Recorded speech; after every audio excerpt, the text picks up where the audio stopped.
வணக்கம் நண்பர்களே, உங்கள் அனைவரையும் ரிவர் ஸ்டோரி யூடியூப் சேனலுக்கு அன்புடன் வரவேற்கிறேன். இங்கே உங்களுக்கு கிடைக்கப் போகும் விஷயங்கள் ஆழமானவை, சுவாரஸ்யமானவை. இந்த சேனலில் பல்வேறு தலைப்புகளில் புதுமையான சிந்தனையை தூண்டும் கதைகளை கேட்கப் போகிறீர்கள். அறிவியல், தொழில்நுட்பம், வரலாறு, மர்மங்கள், சமூகம் என பல விஷயங்களை எளிமையாகவும் சுவாரஸ்யமாகவும் உங்களுடன் பகிர்ந்து கொள்ளப் போகிறேன். ஒவ்வொரு வீடியோவும் ஒரு புதிய கதையை சொல்லும். ஒவ்வொரு கதையும் உங்களை ஆச்சரியப்படுத்தும், சிந்திக்க வைக்கும். ரிவர் ஸ்டோரி உங்கள் அறிவை விரிவுபடுத்தவும் பொழுதுபோக்கவும் ஒரு சிறந்த தளமாக இருக்கும். நீங்களும் என்னுடன் இணைந்து இந்த அறிவு பயணத்தில் பங்கு பெறலாம். உங்கள் ஆதரவும் கருத்துகளும் எனக்கு மிகவும் முக்கியம். மறக்காமல் சேனலை சப்ஸ்கிரைப் செய்து பெல் ஐகானை கிளிக் செய்யுங்கள். உங்கள் நண்பர்களுக்கும் பகிருங்கள். நாம் இன்று கேட்கப் போகும் கதையின் தலைப்பு நொடி பயணம். இந்த கதை 10 அத்தியாயங்களை கொண்டது. அனைத்து அத்தியாயங்களையும் அமைதியாக கேட்டு மகிழுங்கள். அத்தியாயம் 1, புறப்படும் நேரம். சென்னை எழும்பூர் ரயில் நிலையம். மாலை நேரத்தின் பரபரப்பு உச்சத்தில் இருந்தது. பயணிகள் கூட்டம் அலைமோதியது. அறிவிப்புகள் ஒலித்துக் கொண்டிருந்தன. தென்றல் எக்ஸ்பிரஸ் வண்டி எண் 12661 கன்னியாகுமரிக்கு புறப்பட தயாராக உள்ளது. பயணிகள் தங்கள் இருக்கைகளில் அமரவும் இந்த அறிவிப்பு அருணின் காதுகளில் விழுந்தது. அவன் லேப்டாப் பேக்கையும் சிறிய பயண பையையும் தோளில் மாட்டிக்கொண்டு பிளாட்பார்ம் எண் 5-ஐ நோக்கி நடந்தான். அருண் ஒரு மென்பொருள் பொறியாளர். அவனுக்கு அலுவலகத்திலிருந்து ஒரு வாரம் விடுமுறை கிடைத்திருந்தது. கன்னியாகுமரிக்கு ஒரு தனி பயணம் செல்ல திட்டமிட்டிருந்தான். அவரது முகம் சோர்வாக இருந்தாலும் பயணத்தின் உற்சாகம் அவரது கண்களில் தெரிந்தது. அவன் A2 பெட்டியில் ஏறி தனது இருக்கையை கண்டுபிடித்தான். ஜன்னலோர இருக்கை. வெளியே பிளாட்பார்மின் பரபரப்பை பார்த்து கொண்டே அமர்ந்தான். அப்போது சந்தியா என்ற இளம் பெண் ஒரு பெரிய உலோக பெட்டியுடன் பெட்டிக்குள் நுழைந்தாள். அவளது தோற்றத்தில் ஒருவித பதற்றம் தெரிந்தது. அவள் அந்த பெட்டியை மிகவும் கவனமாக தனது இருக்கைக்கு அடியில் வைத்தாள். சந்தியாவின் முகத்தில் ஒருவித சிந்தனை ஓடிக்கொண்டிருந்தது. அவள் யாரையும் கவனிக்காமல் ஜன்னலுக்கு வெளியே பார்த்து கொண்டிருந்தாள். ரயில் புறப்பட தயாரானது. விசில் சத்தம் கேட்டது. மெதுவாக ரயில் நகர ஆரம்பித்தது. பயணிகள் தங்கள் இருக்கைகளில் வசதியாக அமர்ந்தனர். சிலர் தங்கள் மொபைல் போன்களில் மூழ்கினர், சிலர் புத்தகங்களை படிக்க ஆரம்பித்தனர். ஜன்னலுக்கு வெளியே சென்னை நகரத்தின் விளக்குகள் மெதுவாக நகர்ந்து மறைந்தன. ரயில் வேகமெடுக்க ஆரம்பித்தது. அருண் தனது லேப்டாப்பை திறந்து அலுவலக வேலையை பார்க்க ஆரம்பித்தான். அவனுக்கு முடிக்க வேண்டிய சில முக்கியமான பணிகள் இருந்தன. சந்தியா தனது பெரிய பெட்டியை அடிக்கடி தொட்டு பார்த்து கொண்டிருந்தாள். அவளது கண்கள் பெட்டியிலேயே நிலைத்திருந்தன. ரயிலின் கடைசி பெட்டியில் இருவர் ரகசியமாக பேசிக் கொண்டிருந்தனர். அவர்கள் கையில் ஒரு டேப்லெட் இருந்தது. அவர்களின் முகத்தில் ஒருவித பதற்றம் தெரிந்தது. அந்த பெட்டி இங்கேதான் இருக்கிறது. நாம் கவனமாக இருக்க வேண்டும் என்று ஒருவர் மெல்லிய குரலில் கூறினார். இந்த முறை நாம் தவறவிடக் கூடாது. அந்த தொழில்நுட்பம் நமக்கு கிடைத்தால் நாம் நினைத்தது நடக்கும் என்று மற்றொருவர் பதிலளித்தார். அவர்கள் அந்த பெட்டியை பற்றி ரகசியமாக பேசிக் கொண்டிருந்தனர். அந்த பெட்டியின் வரைபடத்தை டேப்லெட்டில் பார்த்தனர். அவர்கள் பேசிக் கொண்டிருக்கும் போது ரயிலின் சத்தம் மட்டுமே கேட்கும் அமைதி நிலவியது. அவர்கள் ரகசியமாக பேசும் வார்த்தைகள் ரயிலின் சத்தத்தில் கலந்து மறைந்தன. அவர்கள் கண்களில் ஒருவித தீவிரம் தெரிந்தது. அவர்கள் அந்த பெட்டியை அடைய எந்த எல்லைக்கும் செல்ல தயாராக இருந்தனர். ரயில் வேகமாக சென்று கொண்டிருந்தது. இரவு நேரம். ஜன்னலுக்கு வெளியே இருள் சூழ்ந்திருந்தது. ரயிலின் விளக்குகள் மட்டுமே வெளிச்சம் தந்து கொண்டிருந்தன. அருண் தனது வேலையில் மூழ்கியிருந்தான். சிறிது நேரத்தில் தூங்கிப் போனான். திடீரென ஏதோ சத்தம் கேட்டு விழித்தான். ரயில் சத்தம் மட்டுமே கேட்டது. அருண் ஜன்னலுக்கு வெளியே பார்த்தான். இருள் மட்டுமே தெரிந்தது. அவன் சந்தியாவை பார்த்தான். அவள் தனது பெட்டியை திறந்து ஏதோ செய்து கொண்டிருந்தாள். பெட்டியின் உள்ளே இருந்து ஒரு சிறிய ஒளி மட்டும் வெளிப்பட்டது. அவள் மிகவும் கவனமாக ஏதோ செய்வதை அருண் பார்த்தான். அவனுக்கு சந்தேகம் ஏற்பட்டது. அவள் என்ன செய்கிறாள் என்று தெரிந்து கொள்ள வேண்டும் என்று நினைத்தான். ஆனால் அவளை தொந்தரவு செய்ய விரும்பவில்லை. சந்தியா பெட்டியில் இருந்து ஒரு சிறிய கருவியை எடுத்தாள். அது ஏதோ ஒரு ஸ்கேனர் போல இருந்தது. அவள் அதை பெட்டியின் உள்ளே வைத்து ஏதோ செய்தாள். அந்த கருவியில் இருந்து ஒரு மெல்லிய சத்தம் கேட்டது. பின்னர் அவள் கருவியை எடுத்து பெட்டியை மூடினாள். அவளது முகத்தில் ஒருவித திருப்தி தெரிந்தது. ரயிலின் கடைசி பெட்டியில் அந்த இருவர் ஒரு வரைபடத்தை பார்த்துக் கொண்டிருந்தனர். அது ரயிலின் வரைபடம். அவர்கள் அந்த பெட்டியின் வரைபடத்தை பார்த்துக் கொண்டிருந்தனர். அந்த பெட்டி ரயிலின் நடுப்பகுதியில் இருந்தது. அவர்கள் அந்த பெட்டியை அடைய ஒரு திட்டம் போட்டுக் கொண்டிருந்தனர். நாம் இந்த பெட்டியை அடைய ரயிலின் நடுப்பகுதிக்கு செல்ல வேண்டும். ஆனால் அங்கு நிறைய பயணிகள் இருப்பார்கள். நாம் கவனமாக இருக்க வேண்டும் என்று ஒருவர் கூறினார். கவலைப்படாதே, நான் ஒரு திட்டம் வைத்திருக்கிறேன். நாம் ரயிலின் கட்டுப்பாட்டு அறையை ஹேக் செய்து ரயிலின் வேகத்தை குறைத்து பின்னர் பெட்டியை அடையலாம் என்று மற்றொருவர் பதிலளித்தார். அருண் சந்தியாவை கவனிக்க ஆரம்பித்தான். அவளது நடவடிக்கைகளில் ஏதோ மர்மம் இருப்பதாக உணர்ந்தான். அவள் என்ன செய்கிறாள் என்று தெரிந்து கொள்ள வேண்டும் என்று நினைத்தான். ஆனால் அவளை எப்படி அணுகுவது என்று தெரியவில்லை. அவன் தனது இருக்கையில் சாய்ந்து யோசிக்க ஆரம்பித்தான். அவன் என்ன செய்ய வேண்டும் என்று யோசித்துக் கொண்டிருக்கும் போதே ரயில் அடுத்த ரயில் நிலையத்தை நெருங்கியது. அத்தியாயம் 2 மர்ம பெட்டி. விடிந்தது. சூரியனின் ஒளி ரயிலின் ஜன்னல்கள் வழியாக ஊடுருவியது. அருண் தூக்கத்தில் இருந்து விழித்தான். ரயில் வேகமாக சென்று கொண்டிருந்தது. ஜன்னலுக்கு வெளியே பசுமையான வயல்வெளிகள், சிறிய குடிசைகள், தென்னை மரங்கள் என கிராமப்புறங்களின் அழகிய காட்சிகள் நகர்ந்து கொண்டிருந்தன. அவன் சந்தியாவை பார்த்தான். அவள் தூங்கிக் கொண்டிருந்தாள். அவளது முகத்தில் பதற்றம் குறைந்திருந்தது. அருண் அவளிடம் பேச முயற்சித்தான். குட் மார்னிங் என்று மெல்லிய குரலில் கூறினான். சந்தியா தூக்கத்தில் இருந்து விழித்தாள். அவள் அருணை பார்த்து ஒரு மெல்லிய புன்னகையை உதிர்த்தாள். குட் மார்னிங் என்று பதிலளித்தாள். நீங்க நல்லா தூங்குனீங்களா என்று அருண் கேட்டான். அத்தியாயம் 3 ஹேக்கர். ரயில் மெதுவாக மதுரை சந்திப்பை நெருங்கிக் கொண்டிருந்தது. பிளாட்பாரத்தில் கூட்டம் அதிகரிக்க ஆரம்பித்தது. சிலர் இறங்க தயாராக தங்கள் பைகளை எடுத்து வைத்துக் கொண்டிருந்தனர். சிலர் ஏற தயாராக காத்திருந்தனர். அருண் சந்தியாவை கவனித்துக் கொண்டிருந்தான். அவள் தனது பெரிய பெட்டியை எடுத்துக்கொண்டு ரயிலில் இருந்து இறங்கினாள்.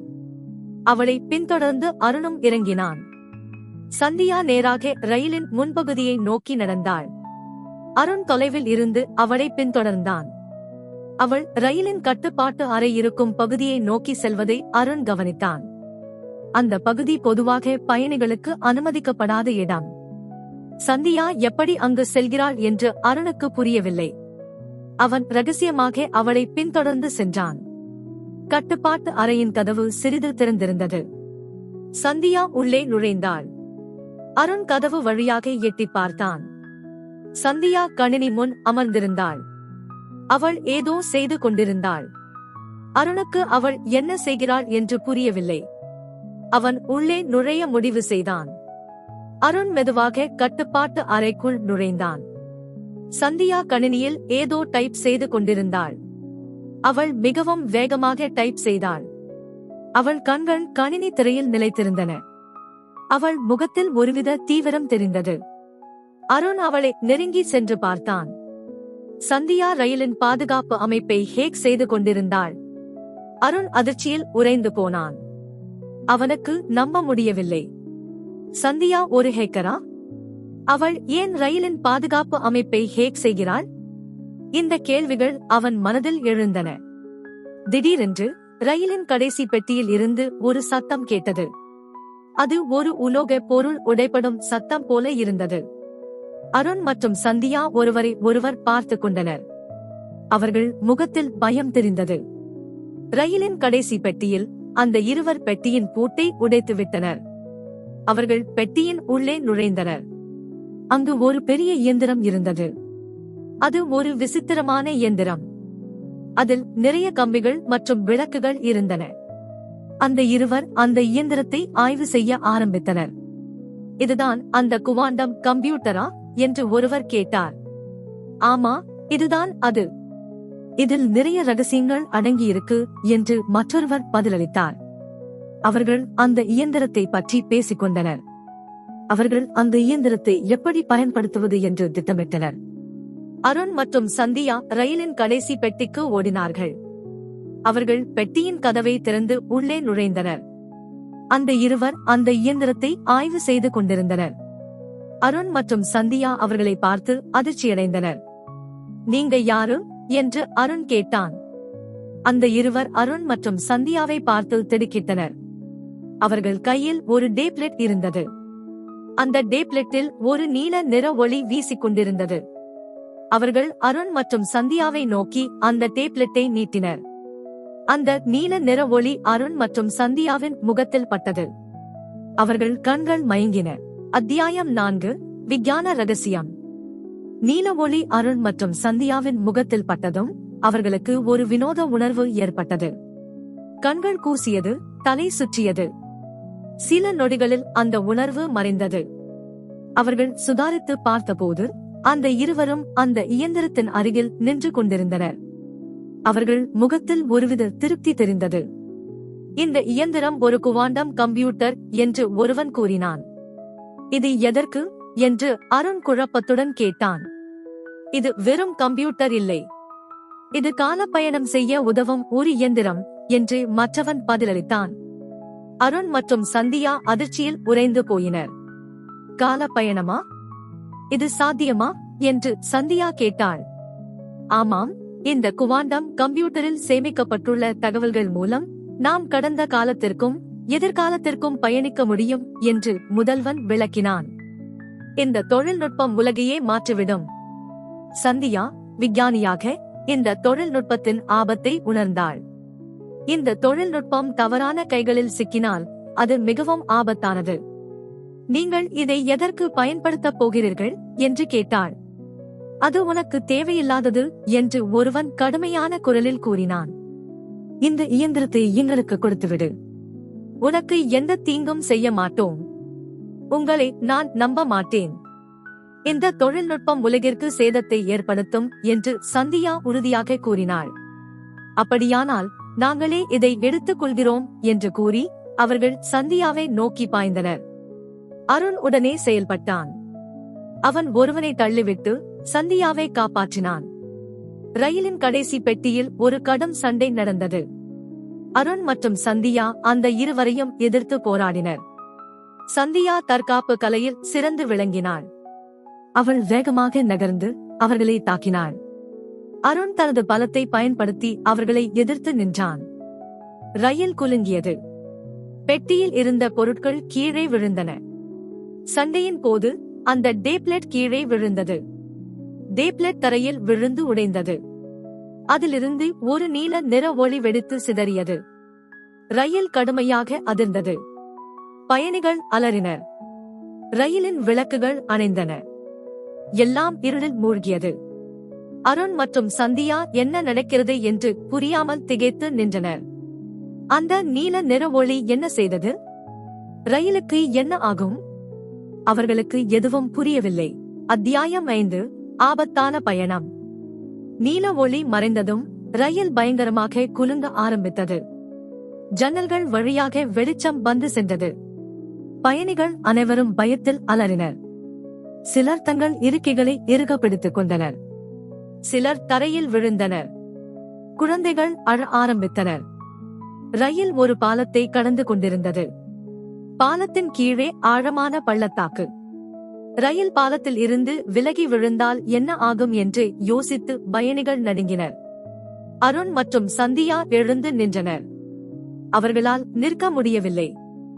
ரயில் கடுமையாக குலுங்கியதால் அவர்கள் இருவரும் தடுமாறினர். என்ன நடக்குது என்று அருண் கேட்டான். எனக்கு தெரியல. ஆனா நாம ரொம்ப ஆபத்துல இருக்கோம் என்று சந்தியா பதிலளித்தாள். அருண் ஜன்னல் வழியாக வெளியே பார்த்தான். ரயிலின் வேகம் அதிகரித்துக் கொண்டே சென்றது. ரயில் கட்டுப்பாட்டை இழந்து விட்டது என்பதை அவன் உணர்ந்தான். நாம ரயிலை நிறுத்த வேண்டியது முக்கியம் என்று அவன் கூறினான். ஆனா எப்படி என்று சந்தியா கேட்டாள். ரயிலின் கட்டுப்பாட்டு அறைக்கு போகணும் என்று அருண் கூறினான். அவர்கள் இருவரும் கட்டுப்பாட்டு அறையை நோக்கி ஓடினார்கள். பயணிகள் அவர்களை பார்த்து அதிர்ச்சியடைந்தனர். சிலர் அவர்களை தடுக்க முயன்றனர். ஆனால் அருண் மற்றும் சந்தியா அவர்களை தள்ளிவிட்டு ஓடினார்கள். கட்டுப்பாட்டு அறையின் கதவு பூட்டப்பட்டிருந்தது. அருண் கதவை உடைத்து உள்ளே நுழைந்தான். அங்கு அந்த இருவர் இருந்தனர். அவர்கள் ரயிலின் கட்டுப்பாட்டு பேனலை பயன்படுத்தி ரயிலின் வேகத்தை அதிகரித்துக் கொண்டிருந்தனர். நீங்க என்ன பண்றீங்க என்று அருண் கோபமாக கேட்டான். ரயிலை ஒரு விபத்துல இயக்குறோம் என்று ஒருவன் சிரித்துக் கொண்டே பதிலளித்தான். அருண் மற்றும் சந்தியா அந்த இருவரையும் தாக்கினர். மீண்டும் ஒரு கடும் சண்டை நடந்தது. இந்த முறை அவர்கள் ரயிலின் கட்டுப்பாட்டை மீண்டும் பெற வேண்டும் என்பதை அறிந்திருந்தனர். அருண் ஒருவரை தரையில் தள்ளினான். சந்தியா மற்றொருவனை தாக்கினாள். அவன் கையில் இருந்த கட்டுப்பாட்டு பேனல் கீழே விழுந்தது. அத்தியாயம் 6 புலனாய்வு. ரயில் மெதுவாக ஒரு சிறிய ரயில் நிலையத்தில் நின்றது. அந்த நிலையத்தின் பெயர் அருணுக்கு தெரியவில்லை. பிளாட்பாரத்தில் சில பயணிகள் இறங்கினர். சிலர் ஏறினர். அப்போது சீருடையில் இருந்த 2 போலீஸ் அதிகாரிகள் ரயிலுக்குள் நுழைந்தனர். அவர்கள் அருண் மற்றும் சந்தியாவை நோக்கி வந்தனர். நீங்கதான் அருண் மற்றும் சந்தியாவா என்று ஒரு அதிகாரி கேட்டார். ஆமா, நாங்கதான் என்று அருண் பதிலளித்தான். நாங்க உங்களை கைது செய்ய வந்திருக்கோம் என்று அதிகாரி கூறினார். அருண் மற்றும் சந்தியா அதிர்ச்சியடைந்தனர். எங்களையா? என்ன குற்றத்துக்காக என்று சந்தியா கேட்டாள். ரயிலை ஆபத்துல இயக்கியதுக்காக, பயணிகளோட உயிருக்கு ஆபத்து விளைவிச்சதுக்காக என்று அதிகாரி பதிலளித்தார். ஆனா நாங்க ரயிலை காப்பாத்தினோம். அந்த இருவர் ரயிலை விபத்துல இயக்க முயற்சி செஞ்சாங்க என்று அருண் விளக்கினான். அதிகாரிகள் அருண் மற்றும் சந்தியாவின் விளக்கத்தை கேட்க மறுத்துவிட்டனர். நீங்க 2 பேரும் ரயிலோட கடைசி பெட்டியில இருந்து வந்தீங்க. அந்த பெட்டியில ஒரு சண்டை நடந்தது. அதற்கு நீங்கதான் காரணம் என்று சாட்சிகள் சொல்லி இருக்காங்க என்று அதிகாரி கூறினார். அருண் மற்றும் சந்தியா என்ன சொல்வது என்று தெரியாமல் திகைத்து நின்றனர். அவர்கள் சொல்வதை யாரும் நம்ப மாட்டார்கள் என்று தெரிந்தது. அவர்கள் கைது செய்யப்பட்டு ரயில் நிலையத்தில் இருந்த ஒரு சிறிய அறைக்கு அழைத்துச் செல்லப்பட்டனர். அங்கு ஒரு புலனாய்வு அதிகாரி அவர்களை காத்திருந்தார். அவர் தன்னை ராகவன் என்று அறிமுகப்படுத்திக் கொண்டார். நான் இந்த ரயில் விபத்து பத்தி விசாரிக்க வந்திருக்கேன். நீங்க 2 பேரும் என்ன நடந்ததுன்னு சொல்லுங்க என்று கூறினார். அருண் மற்றும் சந்தியா நடந்த அனைத்தையும் ராகவனிடம் விளக்கினர். அவர்கள் குவாண்டம் கம்ப்யூட்டர், காலப்பயணம், அந்த இருவர் யார் என்பது பற்றி எல்லாவற்றையும் கூறினர். ராகவன் அவர்கள் சொல்வதை கவனமாக கேட்டார். அவர் முகத்தில் எந்தவித உணர்ச்சியும் தெரியவில்லை. நீங்க சொல்றது எல்லாம் உண்மையாயிருக்கலாம். ஆனா எனக்கு ஆதாரம் வேணும் என்று ராகவன் கூறினார். அந்த குவாண்டம் கம்ப்யூட்டர் எங்க இருக்கு என்று கேட்டார். ரயிலோட கடைசி பெட்டியில இருக்கு என்று அருண் பதிலளித்தான். ராகவன் உடனே ரயிலின் கடைசி பெட்டிக்கு சென்றார். அவர் பெட்டியை ஆய்வு செய்தார். அங்கு குவாண்டம் கம்ப்யூட்டர் இருந்த இடம் காலியாக இருந்தது. இயந்திரம் எங்க என்று ராகவன் கோபமாக கேட்டார். எங்களுக்கு தெரியாது. நாங்க கைது செய்யப்படுவதற்கு முன்னாடி அது அங்க இருந்தது என்று சந்தியா பதிலளித்தாள். ராகவன் சந்தியாவின் பெரிய பெட்டியை ஆய்வு செய்தார். அதில் சில விஞ்ஞான கருவிகள் இருந்தன. அவற்றில் ஒரு சிறிய கருவி ராகவனின் கவனத்தை ஈர்த்தது. அது ஒரு குவாண்டம் என்கிரிப்ஷன் கருவி. இது என்ன என்று ராகவன் கேட்டார். இது ஒரு குவாண்டம் என்கிரிப்ஷன் கருவி. இதை பயன்படுத்தி தகவல்களை பாதுகாப்பா சேமிக்க முடியும் என்று சந்தியா விளக்கினாள். இது மிகவும் முக்கியமான ஒரு கருவி. இதை யாரும் திருடக்கூடாதுன்னு நான் பாதுகாத்துட்டு வந்தேன் என்று கூறினாள். ராகவன் அந்த கருவியை எடுத்து பார்த்தார். இந்த கருவி மிகவும் சக்தி வாய்ந்தது. இதை தவறான கைகளில் பயன்படுத்தினால் அது மிகவும் ஆபத்தானது என்று கூறினார். அவர் அருண் மற்றும் சந்தியாவை நோக்கி திரும்பினார். நான் உங்களை நம்புறேன். ஆனா நீங்க 2 பேரும் என் கூட ஒத்துழைக்கணும். நாம அந்த இயந்திரத்தையும் அந்த இருவரையும் கண்டுபிடிக்கணும் என்று கூறினார். அருண் மற்றும் சந்தியா ராகவனை நோக்கி தலையசைத்தனர். அவர்கள் இந்த மர்மத்தை ஒன்றாக சேர்ந்து தீர்க்க முடிவு செய்தனர். அத்தியாயம் 7 ரகசிய குழு. ராகவன் தனது உதவியாளரை அழைத்து அருண் மற்றும் சந்தியாவை விடுவிக்க உத்தரவிட்டார். அவர்களிடம், நான் உங்களை நம்புறேன். ஆனா நீங்க 2 பேரும் என் கூட ஒத்துழைக்கணும். இந்த விஷயம் ரொம்ப சீரியஸானது. இதுல நம்ம நாட்டுல பாதுகாப்பு சம்பந்தப்பட்ட ரகசியங்கள் இருக்கு. நாம இதை சீக்கிரம் தீர்க்கணும் என்று கூறினார். அருண் மற்றும் சந்தியா ராகவனுக்கு ஒத்துழைப்பு தருவதாக உறுதியளித்தனர். நாங்க என்ன செய்யணும் என்று அருண் கேட்டான். முதல்ல நாம அந்த இருவர் யாருன்னு கண்டுபிடிக்கணும். அவங்க எங்க போயிருப்பாங்க என்று ராகவன் யோசித்தார். அவங்க ரயில்ல இருந்து இறங்கி இருக்க மாட்டாங்க. அப்படின்னா அவங்க இன்னும் ரயில்ல தான் இருக்கணும் என்று சந்தியா கூறினாள். ஆனா நாம ரயில் முழுக்க தேடி பார்த்தோம். அவங்க எங்கேயும் இல்ல என்று அருண் கூறினான். அவங்க ரயில்ல எங்கேயாவது ஒளிஞ்சிருக்கலாம். இல்ல, அவங்க வேற எங்கேயாவது போயிருக்கலாம் என்று ராகவன் கூறினார். நாம ரயிலோட எல்லா பெட்டிகளையும் மறுபடியும் சோதிக்கணும் என்று உத்தரவிட்டார். ராகவன், அருண் மற்றும் சந்தியா மீண்டும் ரயிலின் எல்லா பெட்டிகளையும் சோதித்தனர். அவர்கள் பயணிகளிடம் விசாரித்தனர். ஆனால் அந்த இருவரை பற்றி யாருக்கும் எந்த தகவலும் தெரியவில்லை. அவர்கள் மாயமாக மறைந்து விட்டது போல தெரிந்தது. இவங்க எப்படி மறைஞ்சாங்க? இவங்க எங்க போயிருப்பாங்க என்று அருண் குழப்பத்துடன் கேட்டான். எனக்கு ஒரு சந்தேகம் வருது என்று சந்தியா கூறினாள். அந்த நீல நிற ஒளி எதையாவது செஞ்சிருக்கலாம் என்று கூறினாள். நீல நிற ஒளியா? அது என்ன செஞ்சிருக்கும் என்று ராகவன் கேட்டார். அந்த ஒளி ஒருவித போர்ட்டல் மாதிரி இருக்கலாம். அதை பயன்படுத்தி அவங்க வேற எங்கேயாவது போயிருக்கலாம் என்று சந்தியா விளக்கினாள். அப்படின்னா அவங்க இன்னொரு பரிமாணத்துக்கு போயிருக்கலாம் என்று கூறினாள். ராகவன் அதிர்ச்சியடைந்தார். இன்னொரு பரிமாணமா? அது எப்படி சாத்தியம் என்று கேட்டார். குவாண்டம் இயற்பியல்ல எதுவும் சாத்தியம் என்று சந்தியா பதிலளித்தாள். நாம இப்போ என்ன செய்ய போறோம் என்று அருண் கேட்டான். நாம அந்த இருவரையும் கண்டுபிடிக்கணும். அவங்க கிட்ட இருக்கிற குவாண்டம் கம்ப்யூட்டரையும் மீட்கணும் என்று ராகவன் உறுதியாக கூறினார். ஆனா அவங்க இன்னொரு பரிமாணத்துல இருந்தா நாம எப்படி அவங்களை கண்டுபிடிக்க முடியும் என்று அருண் கேட்டான். எனக்கு ஒரு ஐடியா இருக்கு என்று சந்தியா கூறினாள்.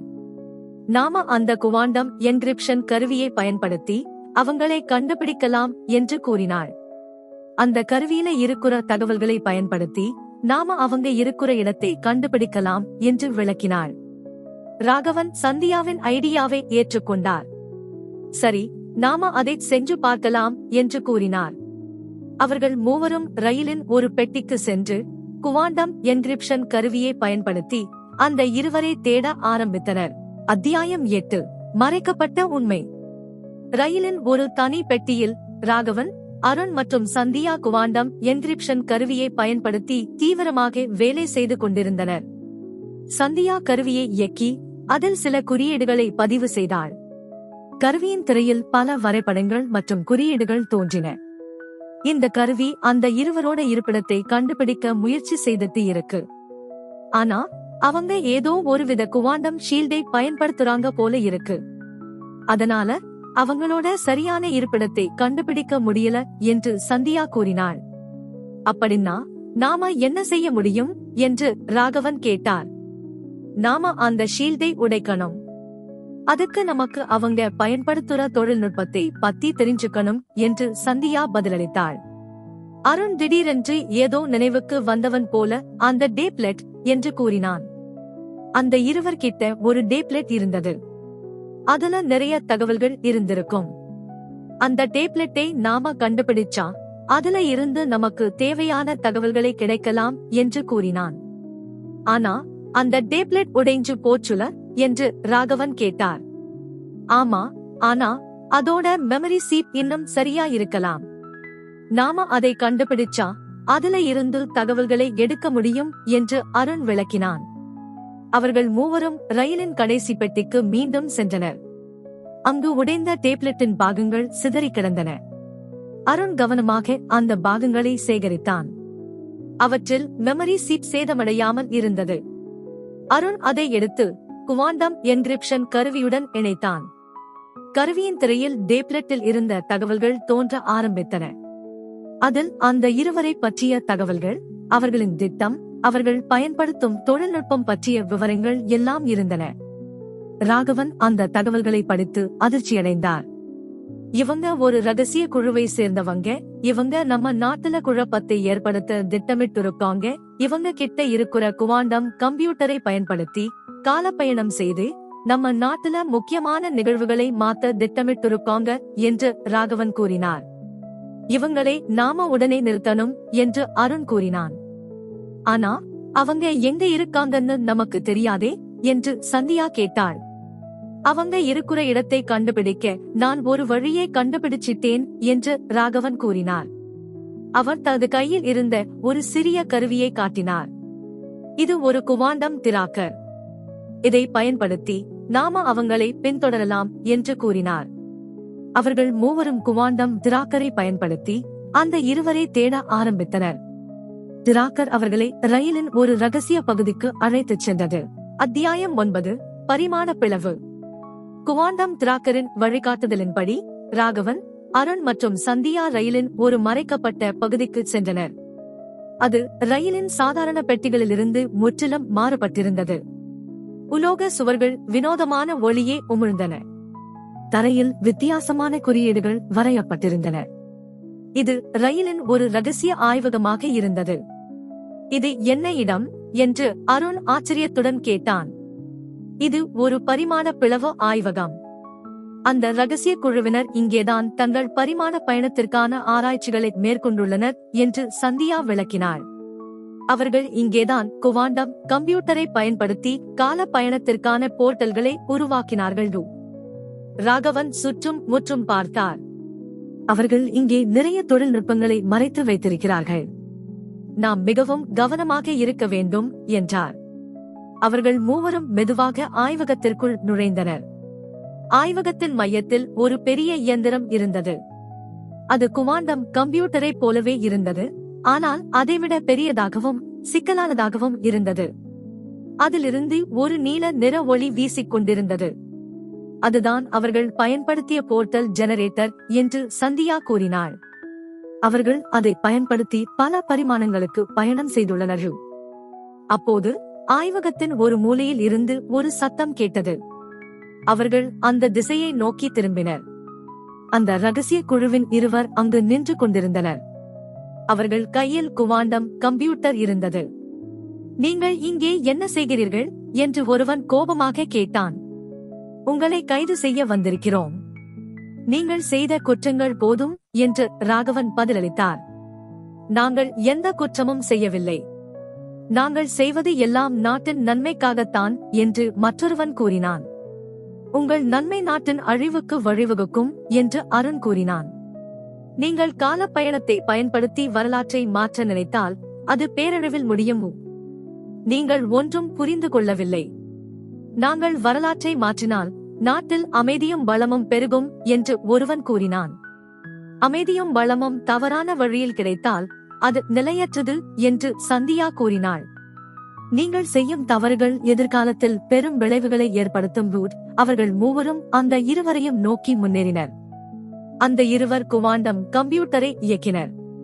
போர்ட்டல் ஜெனரேட்டரிலிருந்து நீல நிற ஒளி தீவிரமாக வெளிப்பட்டது. ஆய்வகம் முழுவதும் அதிர்ந்தது.